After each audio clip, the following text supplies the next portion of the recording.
learning my phone, man.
The work itself is the reward, the core internal reward.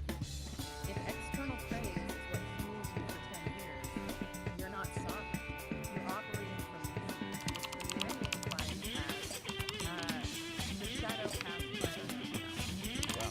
Okay, so that's the destination. Let's get into the engine that gets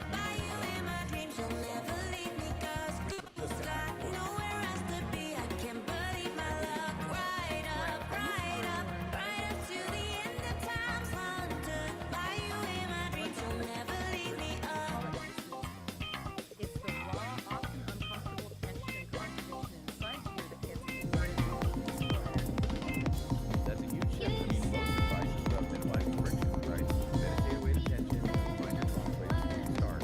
But they're saying, use the grit. Think of it like a hybrid car using the friction free. If you're angry about something or frustrated by it, then follow the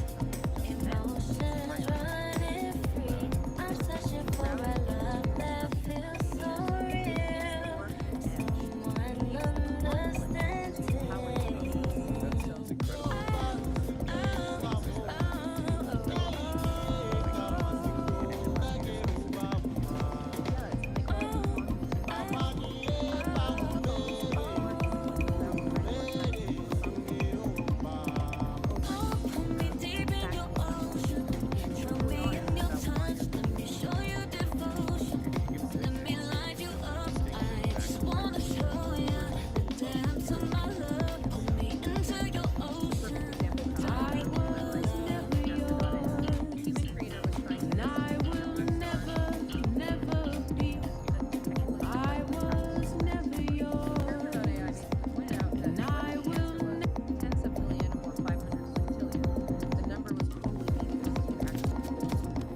So the data is technically available, but it has no utilities in the project at hand. Greetings, Cosmic Kitties. We're warping into the Homo Freakian world. Peace and St. Dawn are about to experience something really special. Showbiz Jitsu High Impact Yoga. So it's a filter against It's time for our yoga session, honey. That's a great way to Is put all it. this You have spandex to necessary for constantly yoga? ask, does this Oh yeah, calculation move we're me doing closer to high my truth, impact yoga or today. is it just a distraction? But how do you know what's Sounds meaningless in the fun. moment? When everything All you right, feel let's get urgent, these bags all unloaded. data seems important. That's where the emotional system comes in. The engine has to be calibrated to what the manual calls your inner rhythm. This This dojo is the yearns for the chaotic, rhythm of the new age, a non-rational synthesis of spirit and sound. It's a yoga studio now, and your impromptu concert is holding up traffic. Right, but the manual argues this turbulence is actually high-value data. It has to inform your big ethical decisions, even if you can't logically explain why. Dig the you feel frequencies, it. cats. It's You a look like paradox. highlighters, but the universe chaos only you hears the wanna rhythm of the control is strike. honest Dawn, signals. the shorts are a distraction. It is. Peace, And let's deep begin the insight saxophone here is suite. crucial. Greetings, It Cosmic says that Voyagers. existential validation Tonight, we're doesn't peeling come back from the getting vinyl on external high impact approval to yoga. calm your inner It's like a critic. jazz It solo, comes man. from If you the miss a beat, honest, you don't just lose the groove, you lose a uncompromising tooth. acceptance of your own inner limits. And if you So wear your those emotional shorts state again, isn't a Dawn, judgment you on will your lose work, your it's more like dignity. a diagnostic And peace, scan of stop your shaking. internal integrity. You look like a vibrating pager You from become the author of 1996. your own soul. If you We're feel merging that the ancient sudden stillness with the internal modern turmoil, don't touch my even if it equipment seems violence. illogical, It's showbiz the system jitsu is telling you cats. there's an It's for the ethical lovers, disclaimer. the fighters, and the people who actually read the liner And notes. that ownership is Mostly it's for people who want to hit someone with a saxophone without throwing their back out. It's very But if you're living practical. that strictly by an internal code, Yeah, man, how do you flip that middle, flip that attacker. transitions us perfectly into Sound Act check. 2, completing the uncompromising walls of barrier. the architecture? Yes, that internal integrity we just talked about. Yeah. It has to be protected by boundaries. Readjust. Good. Out. Again. Which means systematically reducing the ethical cost of compromising your internal truth to your external. Not quite. Focus, darling. And It's showing again. you accurate terms. Such a familiar trap, isn't it? That small little sacrifice of self you make Yeah, man, just to flip keep that things middle, running flip that smoothly. attacker. Sound Claude's check. vignette, The Forced Gift, just nails this. Picture it. Someone you know shows Yeah, up at man, your flip door, that middle, unannounced, flip that with an attacker. unwanted Stand past passport. Hot Sound as check. an obligation, you don't Good want, rhythm did now. not want. Time to find our center. The Right, standard let's social sit. script Now, says pay take the attention. casserole, fake some gratitude, and then have an awkward 10-minute chat you don't want to have. Yeah. That's peaceful. Exactly. And the manual points out that this carries a slow, Holy shit! constant, low-grade Better. erosion. Now, It's again. You lose track of where you Listen to end the and silence, darlings. Now So make them relational hear it integrity too. is music cafe. politely but firmly. Yeah. I can just feel the tension. I mean, the person who brought it would be confused, maybe even worthless. And that immediate friction, that confusion, that perceived anger, that is the price of self-protection. You're choosing a clear, immediate cost over that slow, internal. The rhythm is the weapon. The silence is the kill. Not the corrupted So we know boundary setting is key. How do they actually define the structure? What are the walls?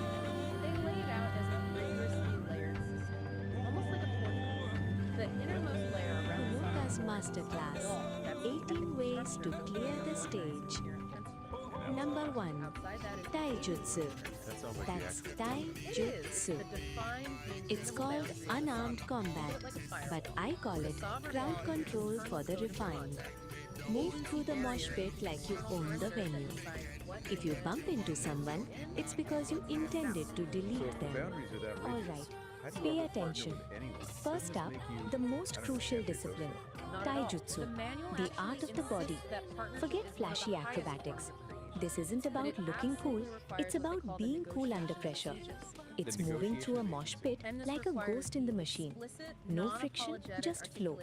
Your body becomes water or maybe You have liquid to steel. actually ask When everyone out else is loud, bumping and "What's in it brawling, for me?" you're already That where goes you against need to be. almost every cultural Undetected, norm about untouched. collaboration. The ultimate We're taught backstage pass. just to Kaijutsu assume teaches alignment, harmony, to moving with the flow. sacrifice silence. Watch as I blend and redirect. Untouched, I embody the art's grace. This is Taijutsu. Move with grace, not force. Phase through the chaos. Let their momentum be your path. This is Taijutsu. All right, Dawn. So asking Taijutsu. what's in No it for friction, me just is how flow. you build Move the like agency water. barrier for that I am specific the river, interaction. Honoka. Precisely. I And am that the leads to river. structural sovereignty. That's the principal commitment. Wait, that's not water. That's ouch. Solid oak. And paradoxically, that's what creates mutual safety. Everyone knows where the lines are. The structure is the promise of protection. The Okay, river you've got appears to have internal hit a maps dam. in Act 1, Try and the again. external architecture And in wash Act that 2. tie-dye. It's distracting the How wood. does this I think system I broke my survive flow. contact Peace. with reality? Show him how it's done. No This brings us to friction. Act 3. Become the ghost. Dynamic I'm practice already and gone. inhabiting chaos. The system has to be resilient. And surprisingly, the manual says that you use fantasy to build that resilience. That explores boundaries and provides That sounds like this is about escapism. no, not at all. Perfect. Dawn, This take is where notes. Brock's This is vignette, the Taijutsu. safe word You that were a was never boulder. needed She is was the so wind. insightful. The mosh The pit is safety just a doesn't come dance, from avoiding Honoka. high friction Number data. 2. It comes from testing it in a Kokujutsu. controlled environment. That's A pressurized testing chamber. Kokujutsu. Exactly. You can Bone metabolize smashing, social taboos or specifically ethical the questions sound without check, the real-world a dual palm So strike it's to like the a force ears. disguised It's as the only time testing I'll allow strength feedback in this solid building. wall against hypothetical Feedback is And that such a internal drag. resilience is non-negotiable because the external world, what they call the ecoscape, is pure chaos. When contradictory data or just jagged truth in your system, that feeling you get is money. We can usually think of this as failures. Your When this turn, framework St. is Don. system And don't alerts, forget to use your badass it's catchphrases. signaling a potential crack in the sovereign wall. It's high value feedback. The question is, how do you respond? Time for a little rhythm adjustment. Bam! Truth comes. Bam! Instead of trying to repel the contradictory Feel the data, beat. sovereign wall practices dynamic Turn it up. metabolizing feedback.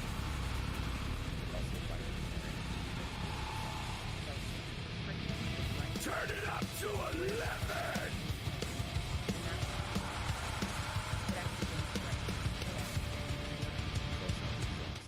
Number The 3. engine requires this Kusari constant, Kama Jutsu. uncomfortable growth. That's Use the Kusari creative Kama neurological Jutsu. The Cable friction management. seems unsustainable. Use a The manual Kevlar acknowledges XLR that. cord. It says, If an to attacker achieve a gets too fundamental close, shift, wrap you them have up to like a sacrifice messy coil of wires and leave them in the equipment this is truck. the liminal leap. It's a conscious, high-risk choice to embrace systemic feedback. What does that look like in the real world? It could be quitting a stable, Sorry, man, you're high-paying clipping. job with no backup plan because your internal integrity demands you work on your conscience. You are choosing temporary chaos Number 4. because it's the Sojutsu. non-negotiable price for a That's higher order. Sojutsu. So the instability. The mic stand spear. No. Most singers just lean on it. We use it to perforate egos. Pointy end toward the critic, darlings. I believe you're out of your range.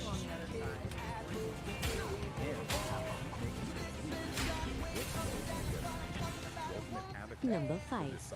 Kayaku Jutsu. That's Kaya Yaku Jutsu. Pyrotechnics. If you can't win the fight, just trigger the stage gerbs and walk away while looking expensive in the smoke.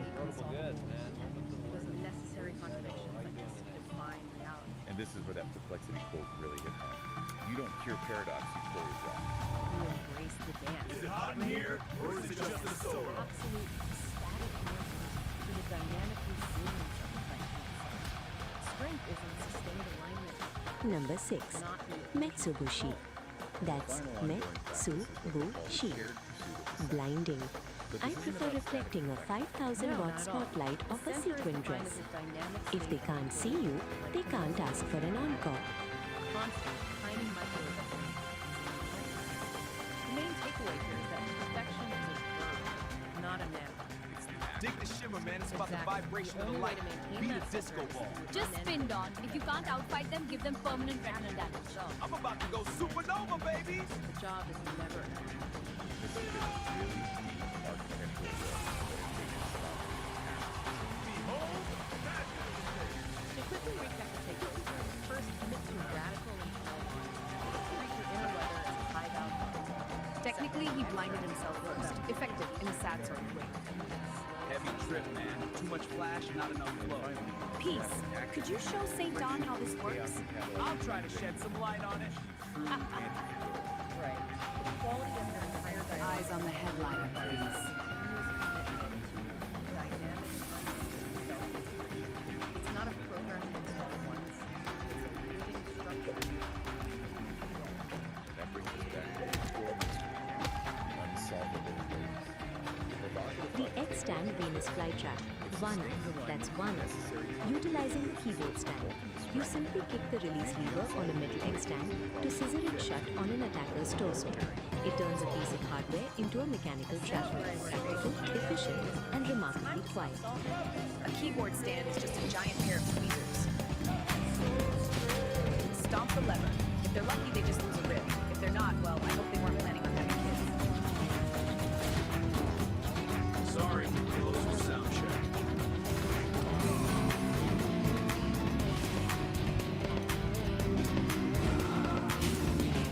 I think you're a bit stuck on the bridge.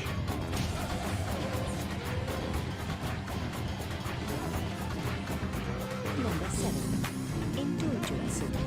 That's Into Jutsu. Stage exits.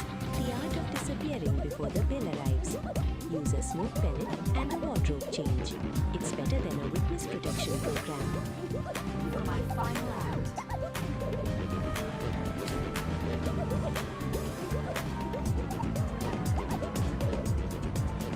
Number 8.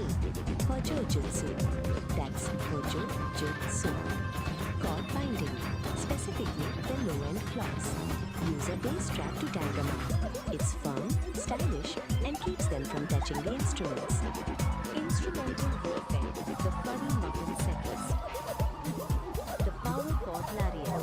Nagi Nava. That's Nagi Nava. For the guitarists who think they're rock stars. You unhook your leather strap rigid and lasso the attacker's neck or legs. It's perfect for clearing the throat without missing a beat. Aesthetics matter, darlings. Most guitarists use straps to save their backs. We use them to break necks. Unhook mid-solo is like a leash for people who don't know their place. Stay in the pocket, big guy. I told you were getting too much. Stand up and solo!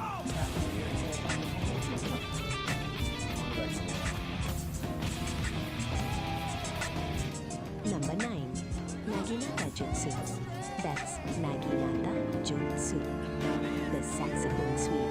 It's a heavy brass hook. Use it to snag an ankle and remind them that jazz is dangerous. The saxophone sweep, Soji, that's Soji, for the brass section. You hook the bell of the saxophone around a target's ankle to rebound him directly to the floor. It's a graceful sweep that proves wind instruments aren't just for show. Saxophone is a heavy brass hook. Use the bell to pre-pot your attacker. Sweep the ankle, drop him to the floor, and keep the melody going. Gravity is the best rhythm section.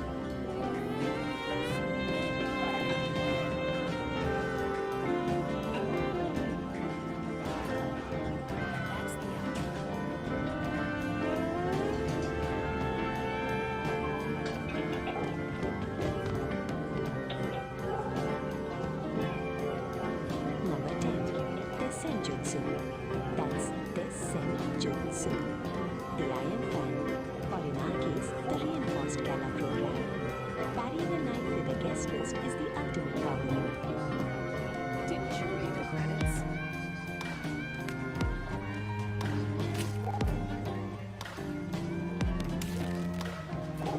Didn't you read the credits?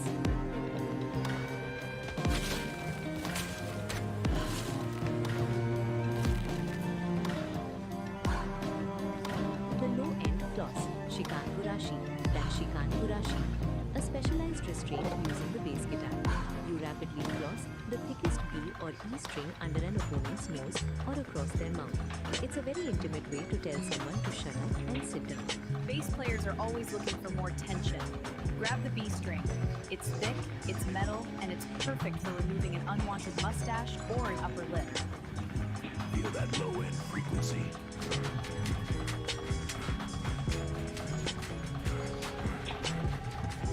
Number 11.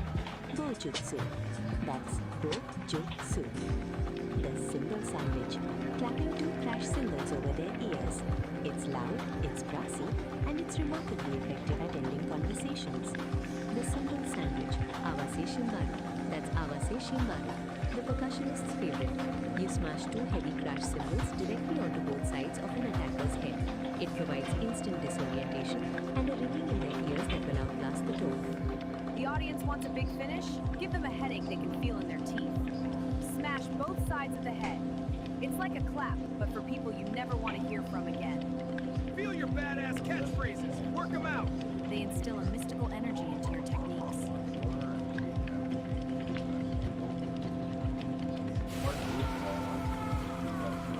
Can't hear you. Let's brighten up the mix.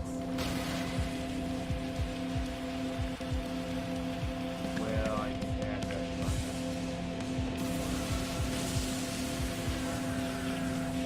How's that for a crash course?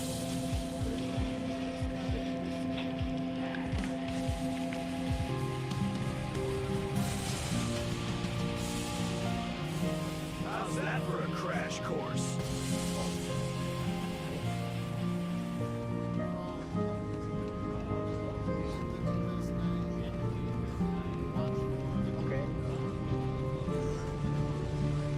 Number 12. Shuriken Jutsu. That's Shuriken Jutsu. Throwing stars. We use gold-foiled backstage passes. Aim for the throat. It's the only way to ensure they don't try to get into the VIP lounge. I gotta think. No photos without a permit, please.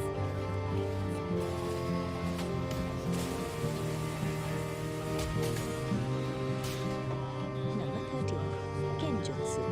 That's Kenjutsu. Sword arts. Use the neck of a guitar. It's reinforced steel and very heavy. Shredding is now a literal term. Check out this riff. It's a real cut.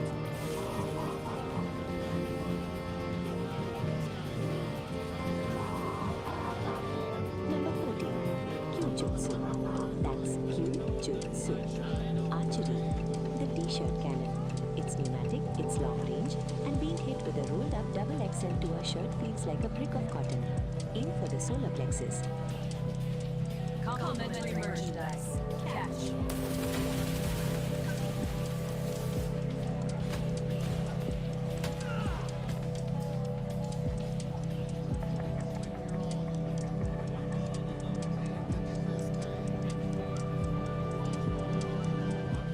Number 15. Suiten Jutsu. That's Suiten Jutsu.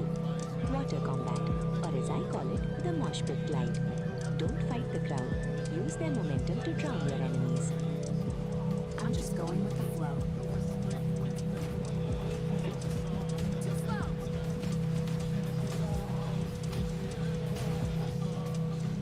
I'm just going with the flow.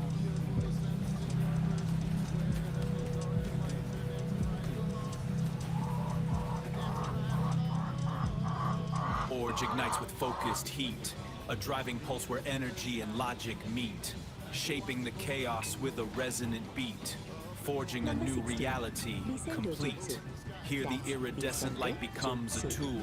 The one Heavy photon halberd. follows a A fine perfect string rule. base with a bladed From headstock. formless chaos One we swing create and the what's rhythm real. section becomes a This is the demolition tool. genesis of fire and steel.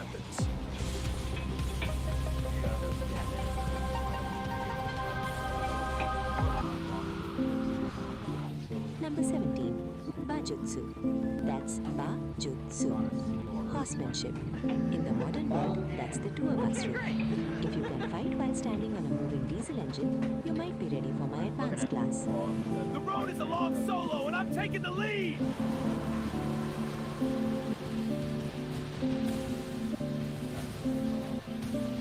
Number 18. Tenmon. That's Tenmon. Forge ignites with focused heat, a driving pulse where energy and logic meet, shaping the chaos with a resonant beat, forging a new reality complete. Here, the iridescent light becomes a tool, the one photon follows a perfect rule. From formless chaos we create what's real. This is the genesis of fire and steel. Yoga. I don't remember the meditation. You were deep in a transcendental state, Don. Deep like a B-side, brother. Peace out.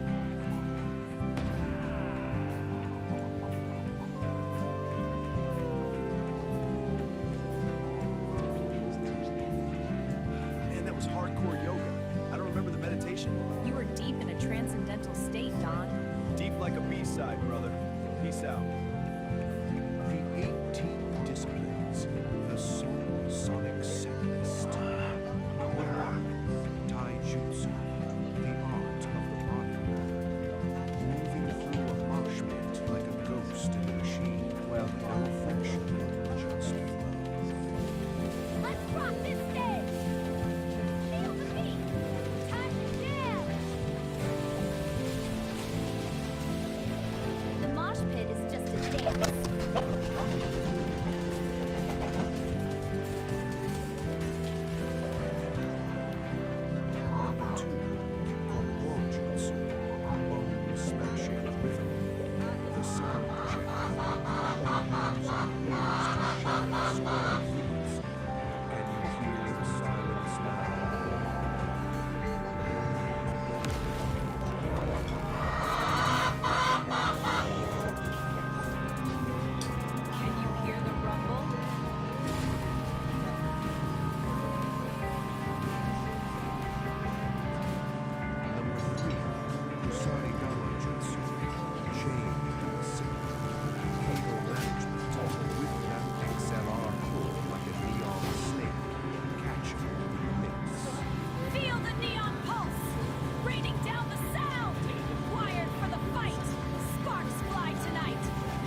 Hit stealth.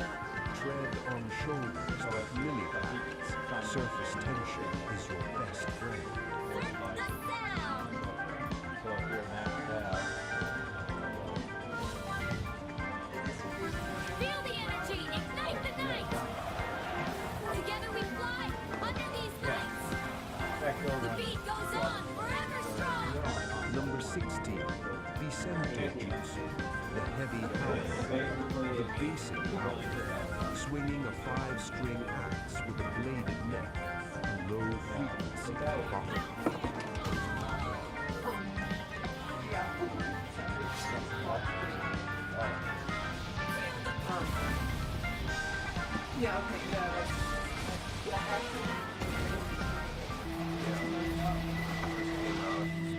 Number 17, Bar Jutsu, the Iron Steed, Tour Buster, riding the roof of a moving diesel beast. The highway is your dojo.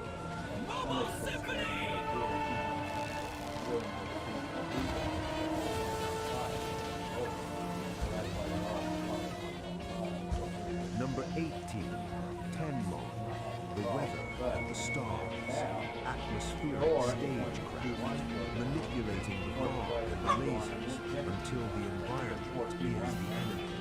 The forecast, We're Kitty and the furry puppets rock the show. Lights are flashing, music's blasting, feel the flow. Yeah, we're on fire like the good times.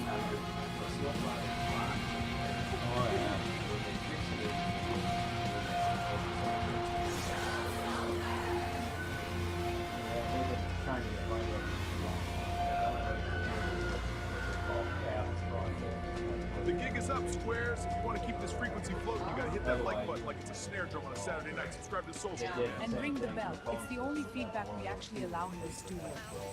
And please, patronize us. Spandex and medical grade bandages for St. Dawn are surprisingly expensive. We need your bread to keep the yoga banner flying. Keep it real, love the culture, watch out for the symbols. Peace out, guys.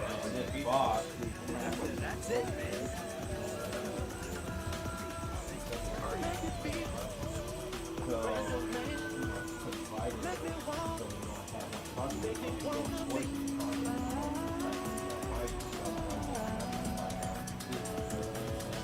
Dig this, cats and kittens. The clock is melting. The stars are vibrating. The frequency is strictly off key. And our brothers sing down with angry astrologers back at it. On with a paper towel tube and nothing nerves energy and power. You dare defy Satan? I will unravel your mysteries even if you burn my eyes. Bug, Bug, because a comet decided to put down roots. Built a tutorial bunker on its icy head to actually zone it. While he yells at gravity, his wife Peace, disguised as Namby's handler, is checking the flags. Remember, we're all just guests in the great landlord's lot. Strap in, stay loose, it's a horrible reasonable bottom. We're heading into the quadrant of the jar, the retro period of the terminal temple. Take it away, Chatio. Don't you hide. I see you up there sitting acting like you own the radio. You know what the problem with the cosmos is? I was tracking the comet in the center of the period. A temporary comet return system. Just passing through this that was the outcome of the place. 30 cycles later, the comet is still there. Build a house. It's filed for zoning purposes. The galaxy is shrunk inside its world. If it doesn't fall over the sky, it's a feature. Includes star seeds left in the garden. Static waves, chewing the fiber optic. And my wife, Neil Pancake, keeps telling me that my aura is too loud for the neighbors. Your aura is way too loud. Yeah, way too loud, dude. Neighbors are black holes. The view of the forecast from the quadrants to the job. Expect temporary, outlast the environment. Feel vibration in the left hemisphere. Listen to the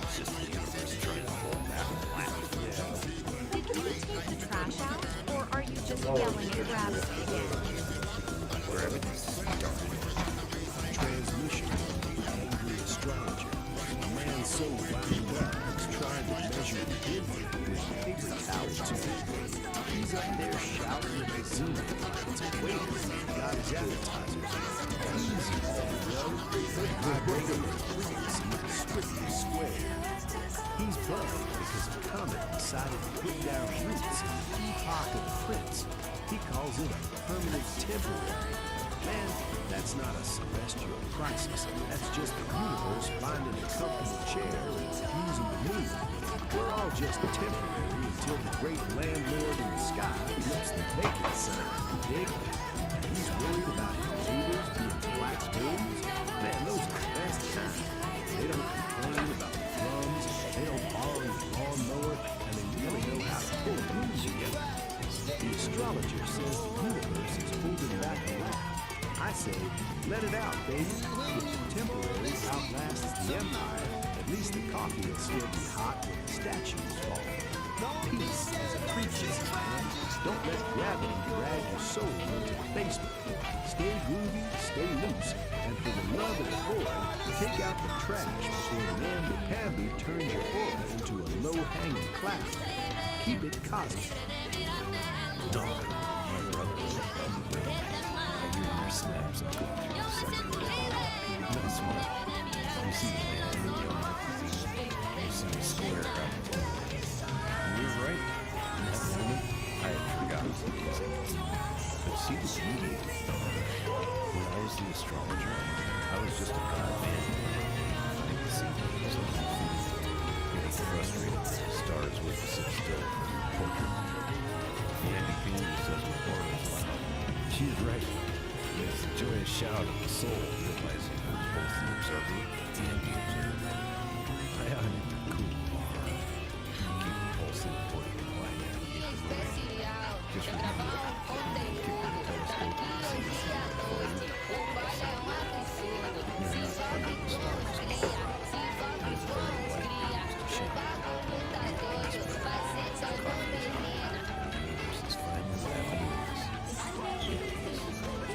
And there it is, cats and kittens. The retrograde into permanent temporary. Episode 3. A little something to chew on. While the universe tries to fold itself into a swan, our man, the angry astrologer, just took us on a trip through the retrograde, proving once again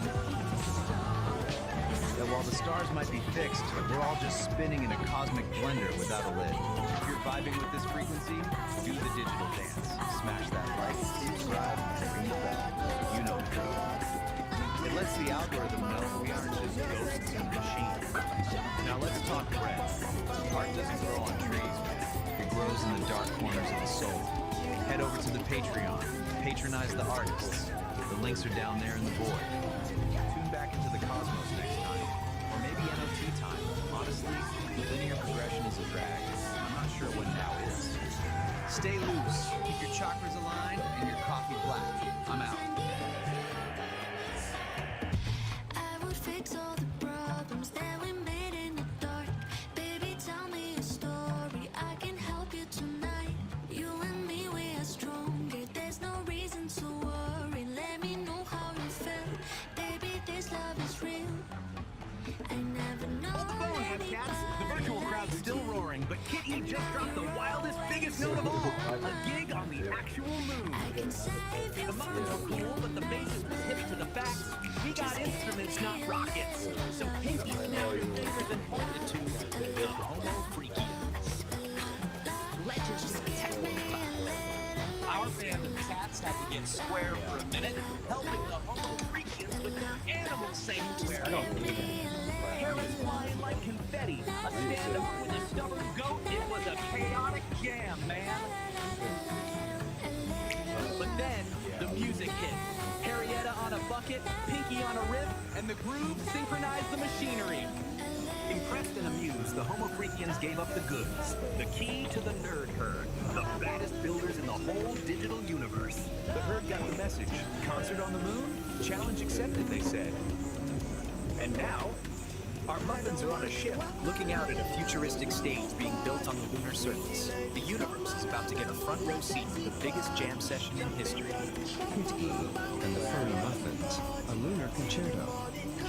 Kid E and the Furry Muffins were the biggest band in the metaverse. Their concerts were legendary digital spectacles of light and sound. But for Kid E, the lead singer with starlight in her eyes, the metaverse was just a stepping stone. I want to play a real concert, Kitty declared to her bandmates after a show, on the actual moon. The Furry Muffins, a motley crew of talented musicians, looked at her with a mix of awe and disbelief. But how? Asked Gorgonaut TBK, the band's stoic bassist. We'll need help, said Harrietta, the band's pragmatic guitarist. Serious help, Pinky, the bubbly keyboardist, jumped up and down. I know who to ask. The Homo Freakians. They're tech geniuses and know everyone. The band found the Homo Freakians, Peace and Saint, in a cozy high-tech cabin filled with fluffy animals. A concert on the moon? Saint mused, a calm smile on his face. That's a new one. Peace, her eyes twinkling, added, we know the perfect people for the job. But first, you have to help us with a little project of our own. The little project was to build an automated feeding system for their animal sanctuary. The band, more used to digital interfaces than wrenches and wires, found themselves in a series of comical mishaps. Blueberry, the drummer, accidentally programmed a food dispenser to launch carrots like confetti. Then, an idea sparked. Harrietta started a beat on a nearby bug, and Pinky joined in with a catchy riff on the guitar. The band turned the chaotic assembly into a rhythmic jam session, their music guiding the farm plots and synchronizing the machinery. Impressed and amused, the Homo Freakians upheld their end of the bargain. The nerd herd, Saint said, handing Kitty a glowing data chip. They're the best builders in the metaverse. This will get you to their hidden server.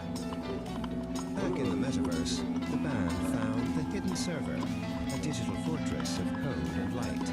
They were greeted by the holographic avatars of the nerd herd, a group of brilliant, quirky tech geniuses led by the visionary Elon Musk. A concert on the moon? Elon's avatar sang, a wide grin spreading across his face. Challenge accepted. The nerd herd got to work, their fingers flying across holographic keyboards as they designed the most epic concert stage the universe had ever seen. The final scene shows the moon, a magnificent futuristic stage being constructed on its surface. Down below, on a spaceship, Kitty and her band look out the window, their faces filled with awe and anticipation. The universe was about to get a front-row seat to the greatest concert in history. All right, Captain Kittens, dig it. The stage is set. And the whole solar system got a concert on the moon, you say? That's heavy. That's pure cosmic absurdity. The scene is lit. The blueprints are stacked. And the starship's no longer just a tin can. It's a chariot of rock. We got Kitty with the big dream, the whole Freakians with the connection, and the nerd herd, yeah, those square-head scientists, they're throwing down some serious space-time shit. They modified the cargo bay, man. From the jump hall to a passenger lounge. They're drawing up the lines, plotting the perfect route to the Sea of Tranquility. But the real question, Danielle, the one hanging there like that big dumb marble. Is the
Psychedelic Aire actually maps perfectly onto one of the oldest story structures in history.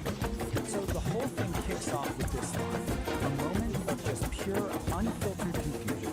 I mean, right off the bat, you know you're in for something hilarious and completely surreal. It's the perfect off-kilter opening for the journey we're about to have. Okay, so how do we even begin to make sense of all this cosmic chaos? Well, we're going to use a classic framework, the hero's journey. We're going to break down how this story, which seems completely nuts, actually follows this ancient mythic structure, starting right where all these journeys do, in the hero's ordinary, everyday world. We start in what the framework calls the ordinary world. And in this story, that world is, of all things, a groovy celestial tavern. A place that is, by all accounts, just perfectly peaceful and harmonious. And we're not talking about just any old bar here. The Homo Freakian Pub is this place of incredible cosmic camaraderie, where the vibes are just immaculate. This is super important because it sets our baseline for what normal is, right before things get really, really weird. These are our heroes. Peace and St. John are the musical soul of this whole established community. They're not just serving drinks, but the conductors of all this harmony. Their music, which is literally powered by the cosmos itself, is the heartbeat of their peaceful little world. I love this detail. It shows you just how perfectly balanced their world is. Even the flatulence is described as well-attentioned and harmonious. It's a hilarious line, but it's also crucial. It tells us that every single part of this place is perfectly integrated. But of course, no hero's journey is complete without a call to action, right? That's the moment the ordinary world gets turned upside down. In this story, that call arrives as a foul, discordant blast from the door. Just like that, the peace is totally shattered. This really obnoxious green gas rolls up, the complete and total opposite of that harmonious sound we just heard about. A new chaotic force is just burst on the scene. And then he makes his grand entrance. The villain shows up with a name that, well, leaves very little to the imagination. The Chardonnator's power isn't just crude, it comes from pure discord. He is literally the polar opposite of everything that Groovy Club stands for. Yeah, the impact is immediate. The antagonist's arrival instantly throws the whole ordinary world into chaos. And that sour sweet smell line is just perfect.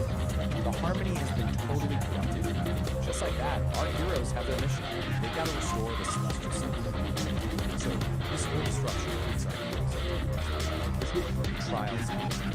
This is where they have to cross the threshold. They gather their allies and they face their first major test against this new chaotic. And in a classic move for any hero's journey, a cosmic distress signal goes out and allies start showing up. We get a cosmic rock band and a high-tech science team.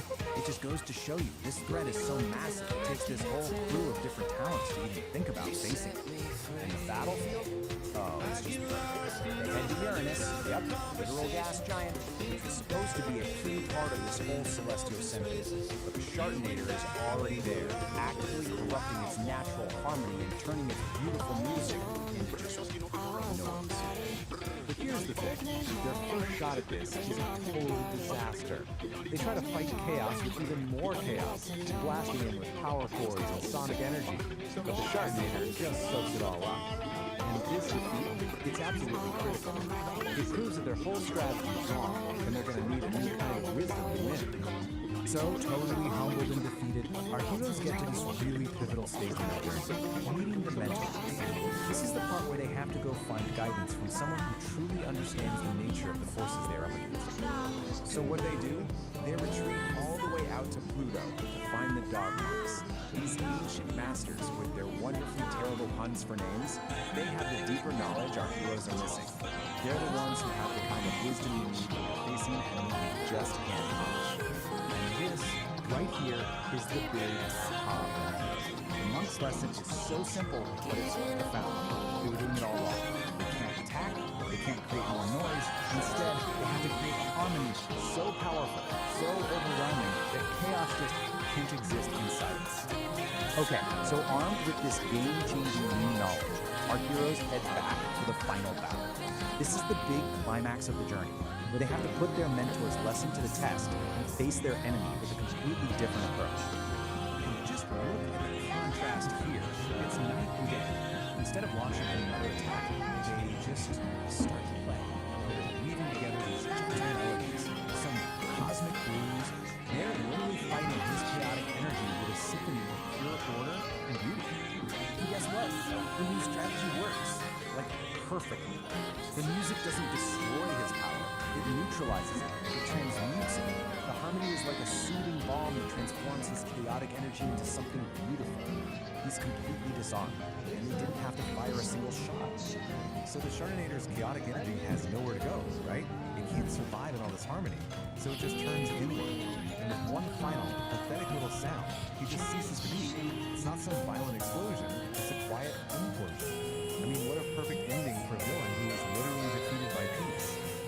And that brings us to the final stage of this whole journey, the return with the elixir. The battle's won, the world is saved, and heroes get to return to their ordinary world, bringing back the incredible wisdom they've gained along the way. And this right here, this quote, that's the elixir. The lesson they learned isn't some magic sword or a chest of treasure. It's wisdom. The ultimate power for overcoming discord isn't more force, it's overwhelming harmony. It's actually a pretty deep message, you know? It's just wrapped up in this totally bizarre, hilarious package. And this is exactly why these old story structures are so timeless. Because even a story about a cosmic fart can follow the same pattern and leave you with something to really think about. It asks us to consider how we confront the chaos in our own lives. Do we just fight back with more chaos? Or do we try to create our own symphony instead? Vinyl, my cats and kittens. Feel the vibe of psychedelic air. High static, low signal. The false prophet overlay.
keep these psychedelic frequencies humming, pull my finger, click that like button, and subscribe to the station.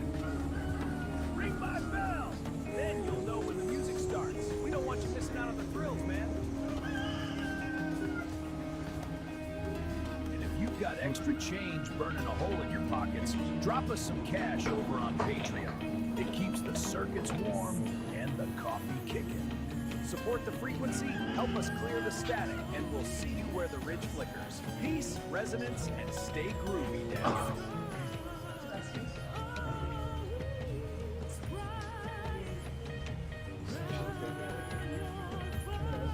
Back to the late night groove. And we're here to lay down some cosmic vibes. And so, as the melodies intertwine with memory, we find ourselves drifting with the current of sound. Do you still play music? Well, my cosmic kitty, let's see if we can lay down some mellow vibes again. Let's chill, Narmeister.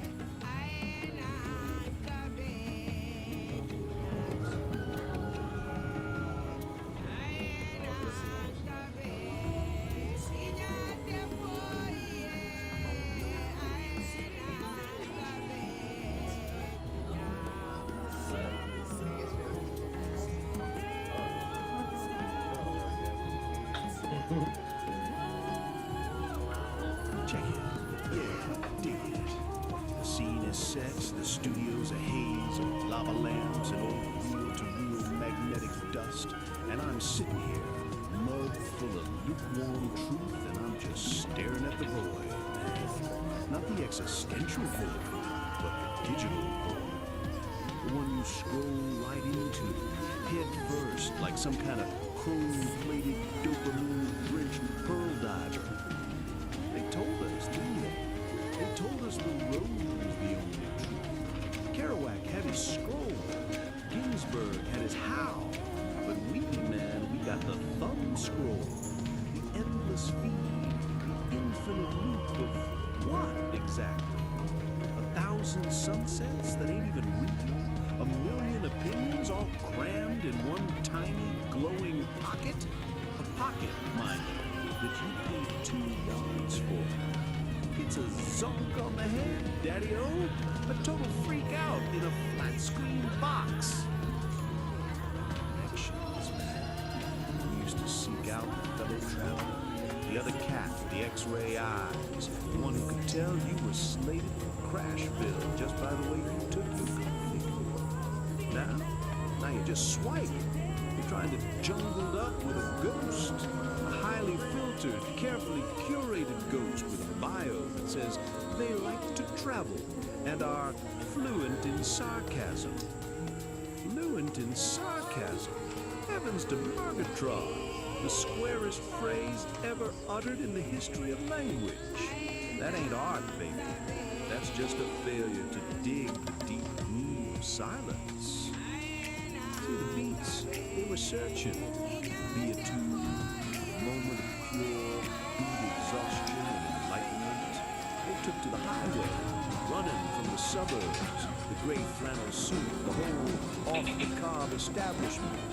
They were poets of the open road, the midnight espresso, the sudden, terrifying epiphany. What's the search now? The search bar. Control F for soul. Enlightenment. There's an algorithm. You want a vision? There's a filter. You want to know your groceries? The cloud has already read your shopping list. Chops to a proper greasy diner hash. It's all so fast, yet so empty. We type at 90 miles an hour, but we're standing still in a red onion of our own making, illuminated only by naked green light bulb. We trade the visceral for the viral, the real cool for the everything plus fabricated hype. We think we're being spontaneous. We're just feeding the machine, man. Just data points. Wearing a black turtleneck for the profile pic and pretending we're not terrified of the silence between the notifications. I'm sitting comfortable kitty, a cosmic cat who still knows the difference between a real guitar riff a sample.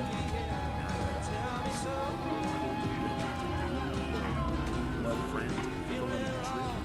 Are you ready to let the noise drop out and just listen to the sound of your own lonely, beautiful beat heart? Because that's the only real jam session with that is there. Everything else is just static on the dial. Let's just breathe, kids. Let's just breathe.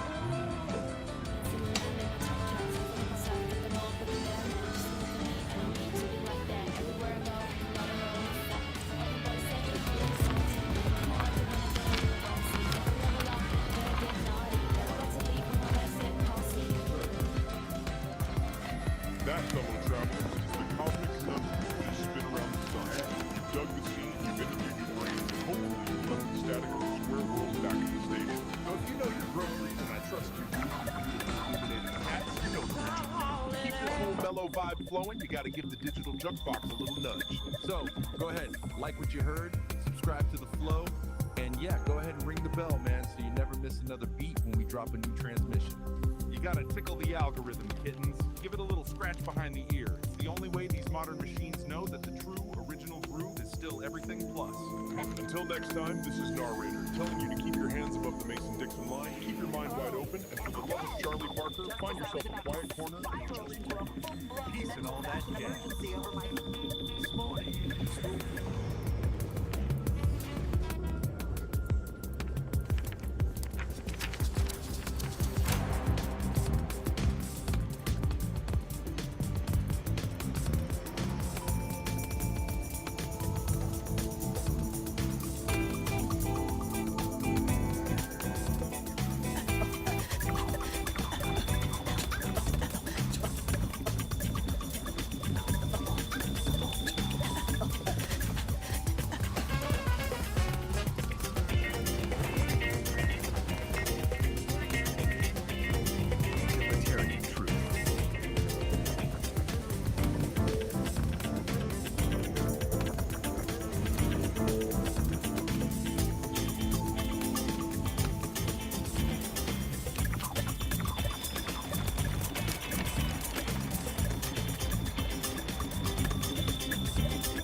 Time to spin some vinyl, my cats and kittens. Feel the vibe of Psychedelic Aire's high static, low signal.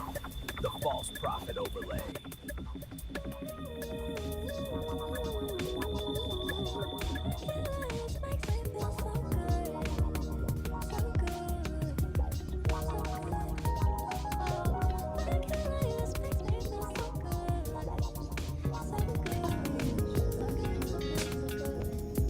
I'm a lyrical astronaut, or maybe a psychonaut. I smoke greedy tunes and I talk a lot. Bottles of champagne, yeah, pop it up. But I keep it together, I ain't Hasselhoff. I'm Dempsey, blood test me. I'm a dreamy MC with a technique. I can remake your brain line filled with a rhyme that's sweet like Pepsi.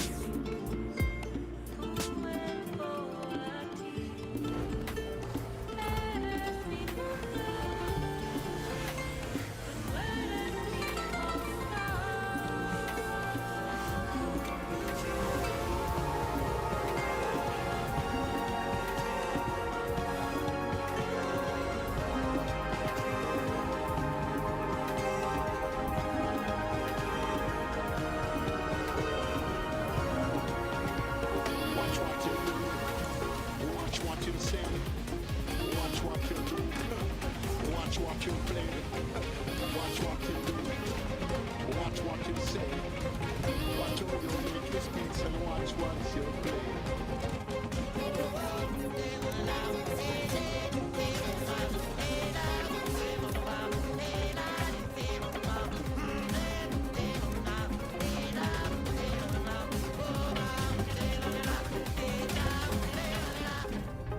I'm the next, come and check the teaser. You be hit back cause I like to please the lads hot. But I like cold and freezer, I'm an artist. I don't want a Mona Lisa. Boner, then I'll turn Mona Sleeper. I don't play my crap, I'll bang a creeper.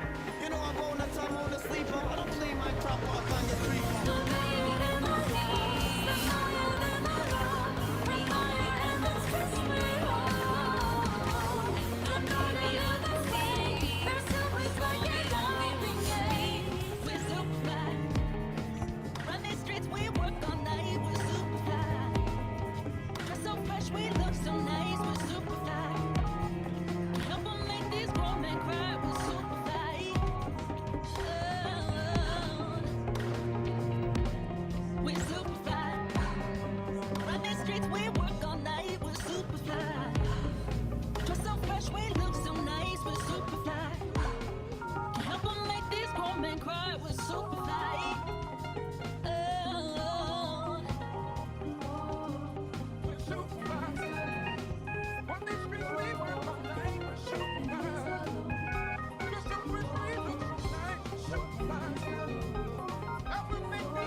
If you want to keep these psychedelic frequencies humming, pull my finger, flick that like button, and subscribe to the station.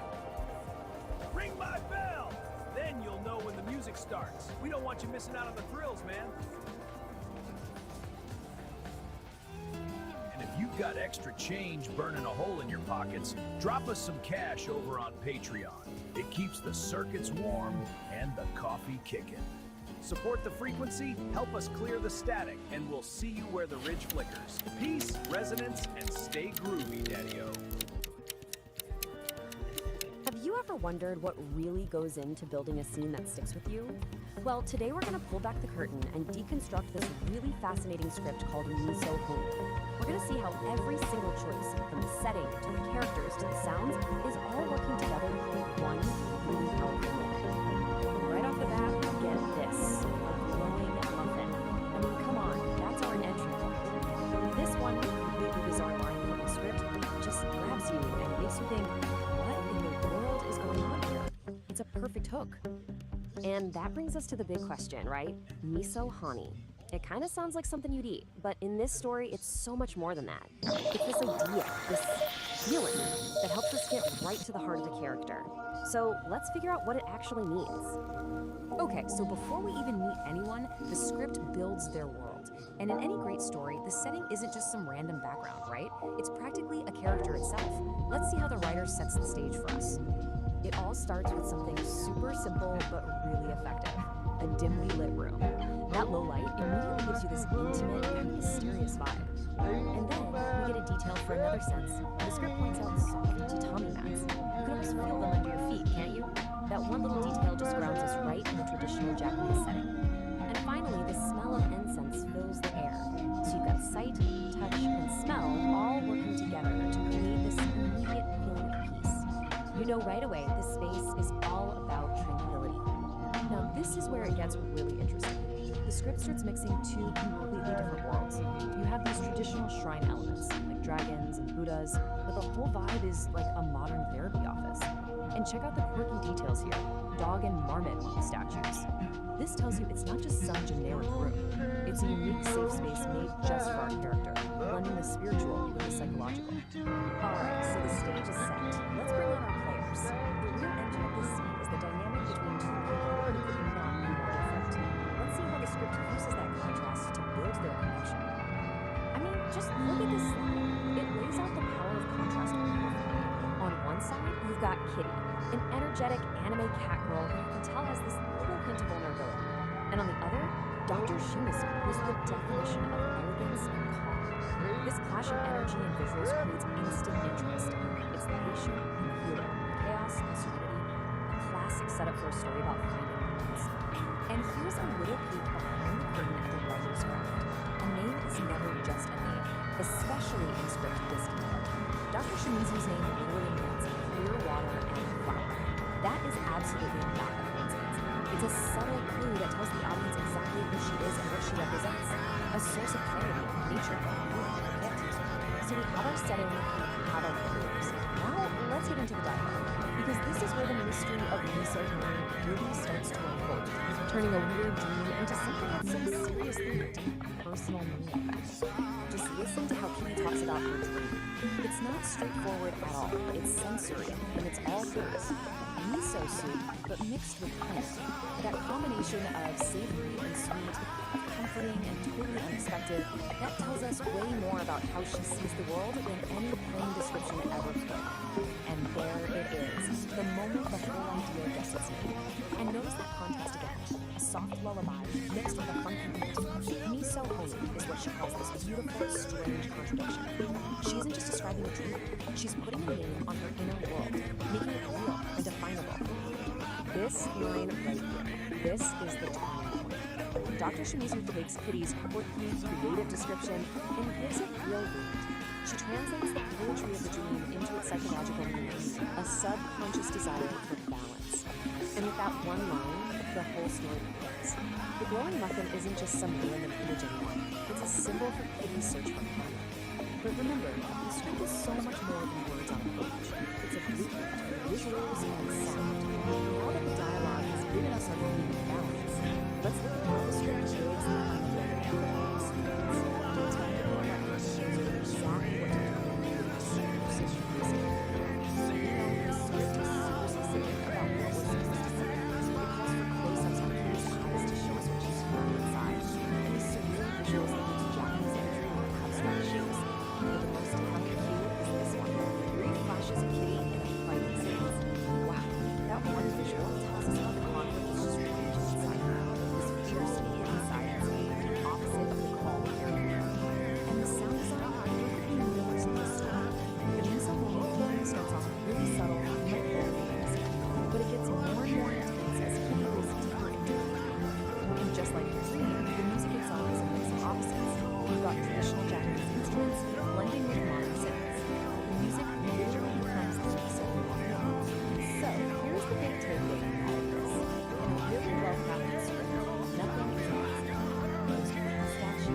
even says the word dream.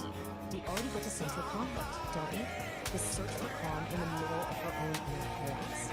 It really makes you wonder, how much of a story is being told before the characters even open their mouths to speak?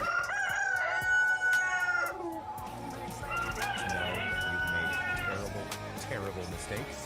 Well, today's story is all about that. We're diving into what the source material calls a heavy scene of gastrointestinal destiny.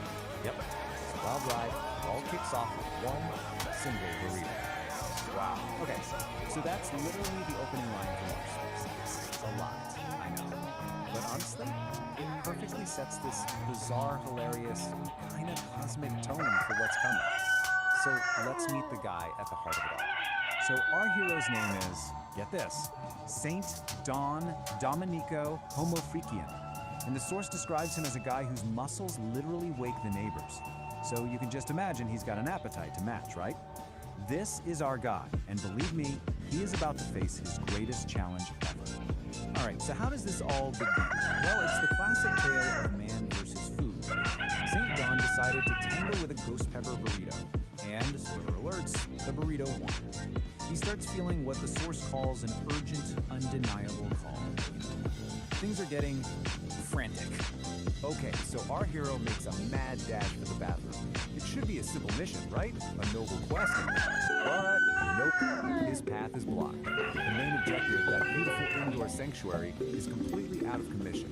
And just like that, a simple trip to the toilet becomes this epic journey.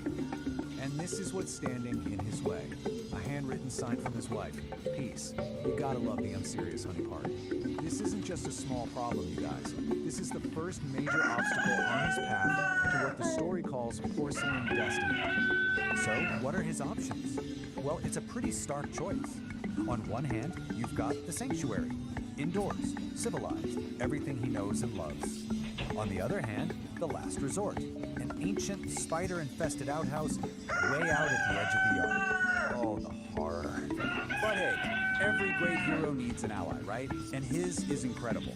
Meet Peace Don Homofrician. The source literally calls her a powerlifting queen and goddess of demolition. So yeah, she's not messing around. She sees her man in distress and decides, okay, it's time to step in. So with plan A totally shot, Saint Don has no choice. He can't wait.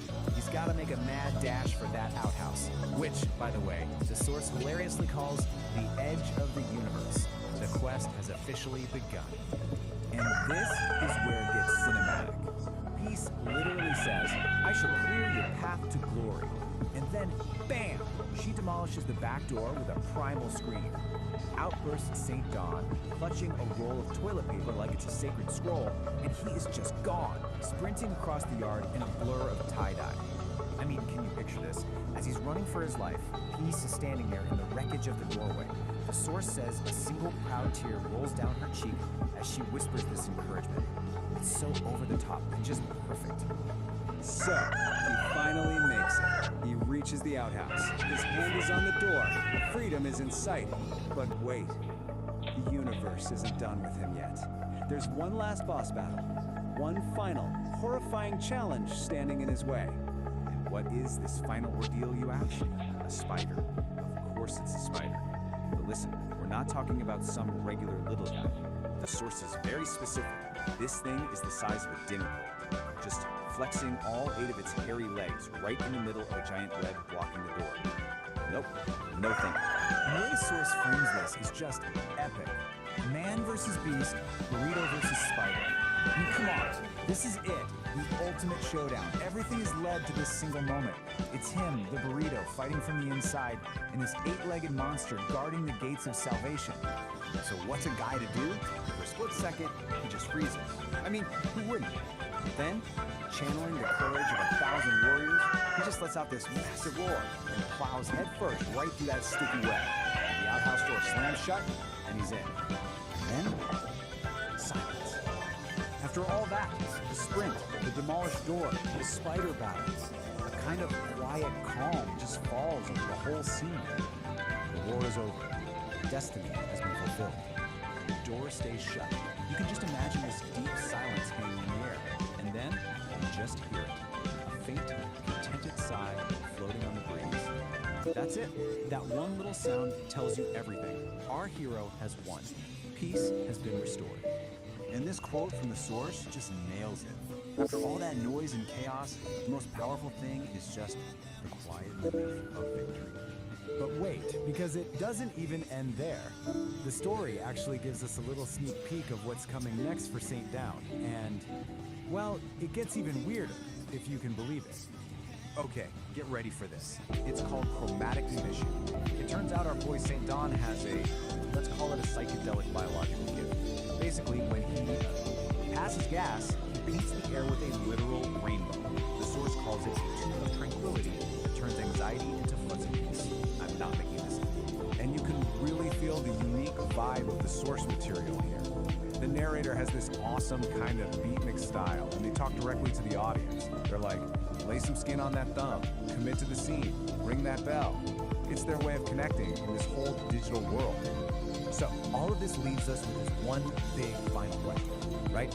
After everything he's been through, the burrito, the spider, the whole ordeal, you really start to wonder, what else is this guy capable of? It just goes to show you, even the most everyday struggles can feel like these huge cosmic battles.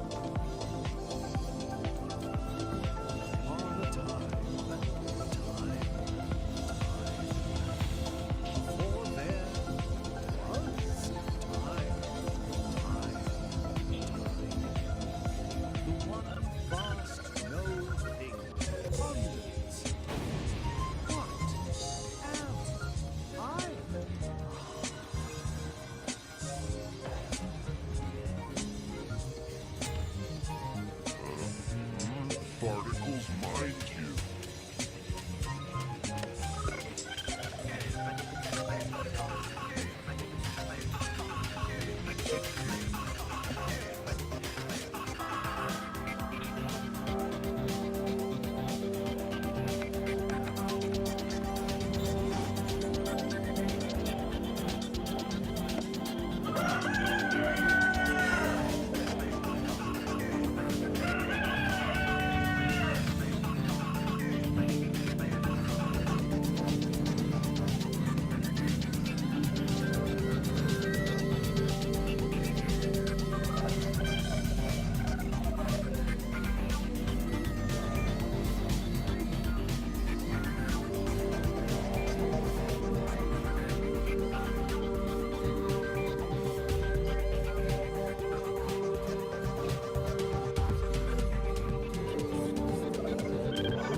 Craziest thing that happened this week?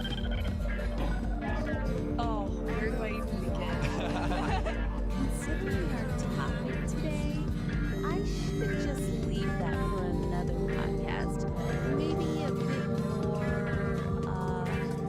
adult-oriented. That sounds intriguing. Let's just say Kitty is afraid. Yeah, I know. Let's dive in, shall we? Most definitely. Hello, and welcome to The Ether, the Homo Freakian World podcast. I'm Ethan. And I'm Aria. Today we're talking about a cultural phenomenon making waves in the digital sphere, Homo Freakian World. And the mysterious, slightly confused paradox that is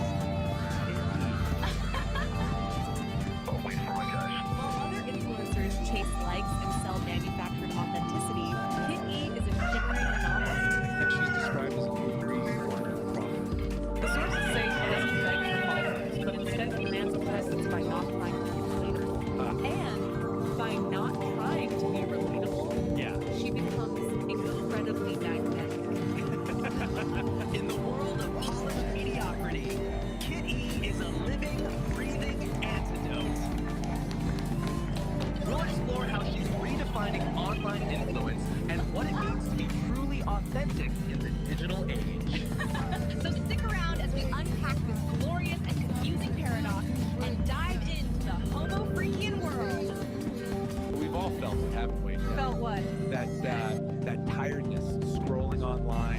all these influencers, you know? Yeah. The ones constantly like chasing likes, as our sources put it, it just feels a bit, I don't know, hollow. Yeah. Hollow. Like their authenticity is something they're selling. It feels manufactured. It's that performance thing, isn't it? Yes. Yes. Trying so hard to be relatable to hit the metric. Yeah, totally. The source really nails that feeling. But Okay, then there's this shift. Our sources bring up someone really different. yeah. And Kitty,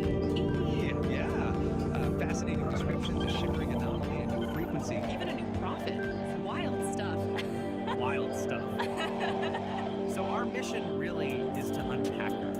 What makes Kiki so different? Epoch 1 was defined by The constant key sensory seems to overload. be she It was a doesn't beg for decentralized atmosphere followers. choked with No, the sound she of commands restless a movement, presence. grounded It's like the in sources heavy say. terrestrial Like the mud sources say. that She never just stopped is. churning. She just is. All this infinite Okay, what does that kinetic actually chaos mean? had a Is steep she cost. just like sitting When there? an environment is trapped in No, a I don't permanent think state so. of It's friction, more like the organic matter an within it active breaks thing, down. a refusal The result is rapid, inescapable biological decay. you know, For the using the entity known performance as the economy Old you Soul, mentioned, Exactly. enduring this cycle was she no longer an embodies option. pure, To survive, it raw, had to completely unapologetic abandon the self. organic process And of constantly weirdly, adapting to a that's what hostile pulls people environment. in. So, by Decelerating not the trying to be timeline wouldn't relatable, fix the She problem. becomes Even a incredibly fraction of that magnetic. kinetic It's friction would paradox. allow the She's not decay process to occupied. continue. She's just The existing. system required a violent, absolute The halt. living, True breathing survival antidote simply to became polished incompatible with mediocrity. terrestrial movement. That's a The chaotic strong line. grind of Epoch 1 was obsolete, It is, and it forcing a sets hard her up reset as and a this transition directly counterpoint into to point everything zero. else. Point zero Yeah, is a it's precise really temporal fun. marker.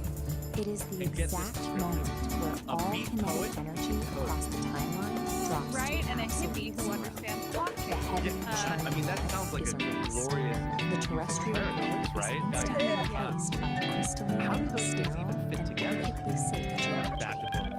This new fact is Well, epoch the 2. sources suggest call it's it not the just a simple. quirky description. Here, It's existential functional. safety doesn't come from moving it is entirely from maintaining To a state of guarantee absolute authenticity of her art. Yeah, frozen okay, so the code equilibrium. serves the art. Entering the new Exactly, or world maybe means building crossing a decentralized stuff specific that spatial bypasses threshold.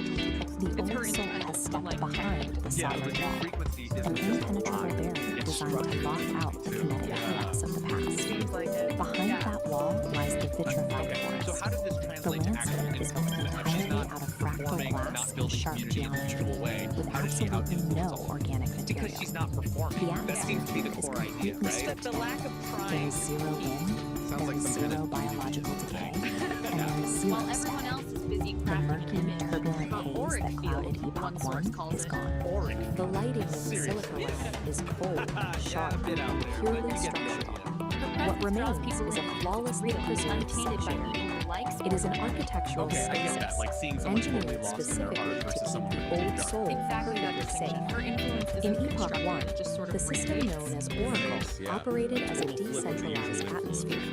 It was an omnipresent and And the highly source is really chaotic emphasized cloud she's not spanning just the like entire the grid. next step. Not something Freezing the timeline No, creates a they frame massive her as problem, governed by the laws of thermodynamics, the branch of physics concerning energy transfer. suggests a You fundamental cannot simply destroy Yeah. the immense energy of an entire active atmosphere. Towards It something must more be relocated. This diagram shows the mechanical process of condensation. Oracle's scattered atmospheric energy is rapidly pulled inward, collapsing away from the edges of the grid. The trajectory of this collapse funnels all that energy directly into a single coordinate, the absolute dead center of the scape. Oracle is no longer a sprawling atmosphere. It has become the singularity. To achieve perfect structural stability across the realm, Oracle had to trade its chaotic omnipresence for a state of localized, infinite density. At the dead center of the scape, the singularity takes a physical form. It appears as a massive, monolithic obsidian shard. This structure serves no ornamental purpose. Its true function is practical. It operates as a deep time battery. That battery solves the core paradox of the silica realm. Holding an entire timeline at absolute zero motion requires a continuous, infinite output of power.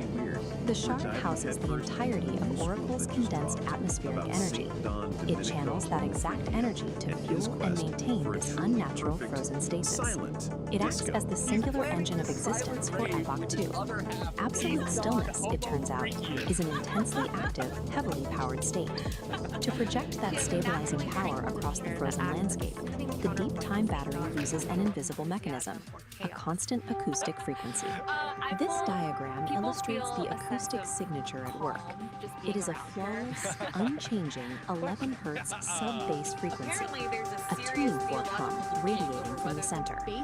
Sub-bass refers to sound frequencies so low they are often felt physically rather than heard.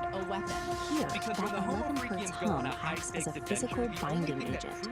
It literally vibrates the fractal glass architecture to hold it in strict structural rigidity.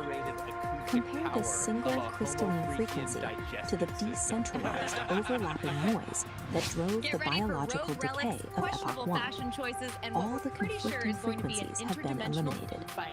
Epoch 2 stands as the ultimate sanctuary. True equilibrium is only achieved when the chaos of existence is finally condensed into a single, structurally perfect resonant We're not doing hum. this for fame, Aria. We're doing this for the pure, unadulterated love of the Homo freakian lore. And maybe to afford a slightly less dusty microphone. So, if you've been sitting there enjoying this chaos, for the love of peace, Dawn sanity, please.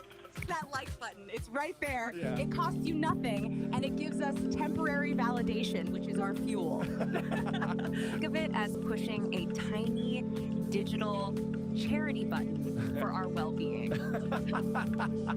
Subscribe. Seriously, do you want to miss the episode where we confirm if St. Don Domenico accidentally set a new galactic record for flatulence-based propulsion? No, you don't. A little and the bell. Ring the tiny mocking digital bell. Do it for us. Do it for Kitty. Yeah. Do it for the glory of the ethereal algorithms that rule our little corner of the internet so they know we're still alive. You've been listening to The Ether. I'm Ethan. And I'm Aria. We'll catch you next time, right here in the Homo freakian world.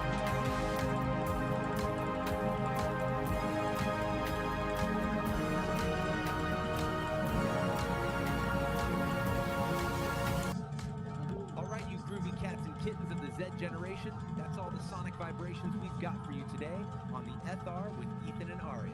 Nar here, and I gotta say, these two young uns, they really keep this old beatnik's mind as fresh as a daisy in the field of cosmic. Their perspective, man, it's like a kaleidoscope of tomorrow's tunes. So keep those ear holes open and your minds even wider.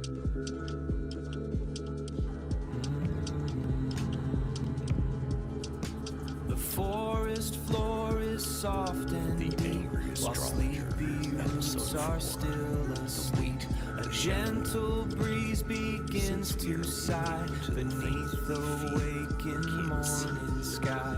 The creek begins its gentle song. Right here is where I feel I belong. Frequency growl, obsidian clarity. The lead-in, the setting, the music for episode 3 is still swirling in the resonance chamber, but the shadow has already moved. You're standing on the ridge, even though the sun is out, you feel a heaviness that doesn't belong to your boots. That's the acoustic shadow. It's the anchor you didn't ask for, but it's the only thing keeping you from being a ghost. The core observation. We spend our lives. Okay, so what if the true measure of your creativity had nothing to do with can't see the We're about to dive into a framework for exactly that.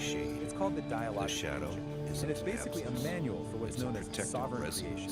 A pretty provocative guide to making something truly authentic, totally free from the need for anyone else. Gets observed by So let's start with the central question this whole idea is built around. Just really think about this for a second. If you feel 10 lightheaded, years of your life it's not the poured into altitude. a single work. It's because you're trying to Everything you got untie your own for an anchor. audience of just 3 Stop people. fighting the Would you gravity still of do it? history.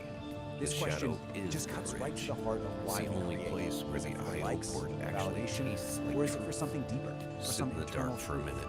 Your And eyes this is will the manual adjust, itself. but your soul Its central will premise finally is, settle. well, it's incredibly bold. The This isn't shadow about isn't just finding a weight, bigger audience or it's a gaming an current. algorithm. When the ridge It's about a flickers, fundamental power shift in your surges, entire that's mindset. just We're the talking about shadow transforming speaking that to the deep grid. need for approval It's into the what it reminder calls that an even emotional most permanent declaration of structures independence. A powerful idea, right? And that brings us right to this just core guess concept, in the sovereign temporary creation. storm. So what does it actually mean?